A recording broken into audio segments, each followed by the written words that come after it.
ورحمة الله وبركاته. أولا بنات أو أولاد كمان، أنا مثلكم كنت عم شوف ويب سايت without الإعلانات، بدون إعلانات، لأني بدي أتفرج على المسلسلات جايز. ف...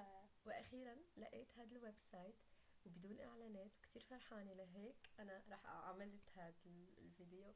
الويب سايت اسمه بس أول شي قبل ما بنبدأ بليز صلوا على النبي، اللهم صل وسلم على سيدنا محمد، واستغفر الله العظيم، الحمد لله، لا إله إلا الله، والله أكبر. أوكي let's start. الويب سايت اسمه شوف دوت كوم.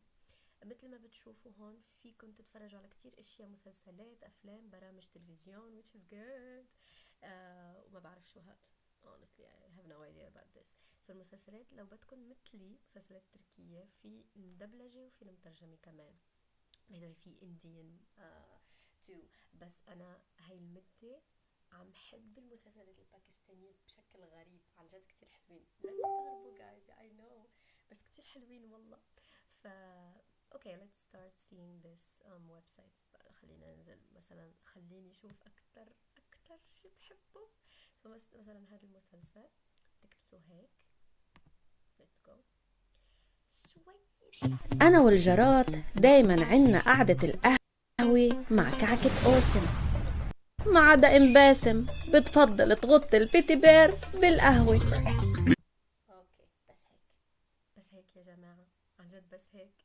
الانترنت تبعي كتير بس هيك. ما في ادز جايز. فانا كتير فرحانة لهيك انا قلت اوكي خليني افرح البنات، يعني small ads you can just do this. مع العلم انه فيكن تلاقوا الترجمة، فيكن تلاقوا كمان مثل ما قلت لكم الدبلجة، بس المسلسلات الجديدة ما رح تلاقوا الدبلجة كتير، بس فيكن ما بعرف. انا حبيت هذا المسلسل، ما بعرف انتو بنات حبيتوه او لا، بس هذا الويب سايت كتير حلو. مثل ما قلت لكم فيكن تتفرجوا على كتير اشياء في افلام هندية. why not.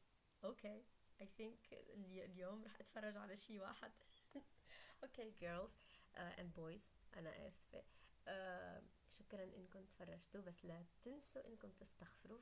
let's do it together. استغفر الله، الحمد لله، لا اله الا الله، والله اكبر، اللهم صل وسلم على سيدنا محمد، وباي. لا تنسوا تشكروني في الكومنتس. باي.